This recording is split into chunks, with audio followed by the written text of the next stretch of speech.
The sun was just beginning to rise over the quiet suburban neighborhood as little Emma, a sweet and kind-hearted 7-year-old girl with curly blonde hair and eyes full of wonder, walked to school with her pink backpack bouncing lightly on her shoulders.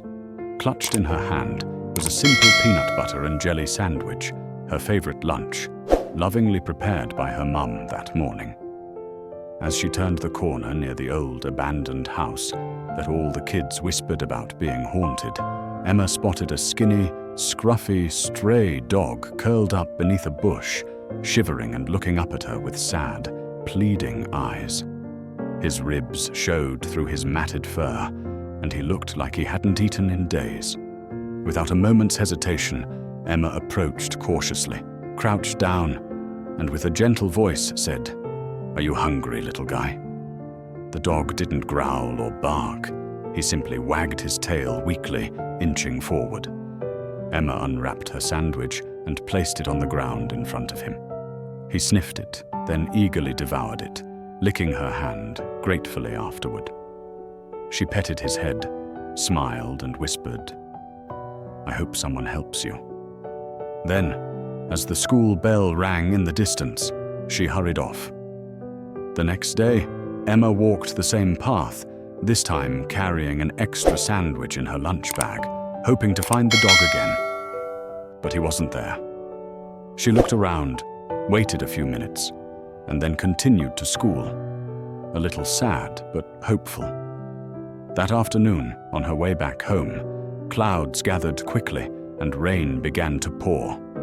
As she rounded the same corner, she slipped on the slick sidewalk and tumbled hard to the ground, scraping her knee and crying out. The street was empty, and no one seemed to hear her. But then, out of the shadows, the same stray dog appeared. Only now, he looked somehow stronger, more alert. He padded over to her and began licking her wound gently, nudging her with his nose. She wrapped her arms around him, crying into his fur. Moments later, a car came slowly down the road. It was Mr. Thompson, her elderly neighbor, who had come searching after Emma's mum, called the school in a panic when Emma hadn't come home. He saw Emma huddled in the rain with the dog and immediately helped her into the car. They drove home, with the dog trotting faithfully behind.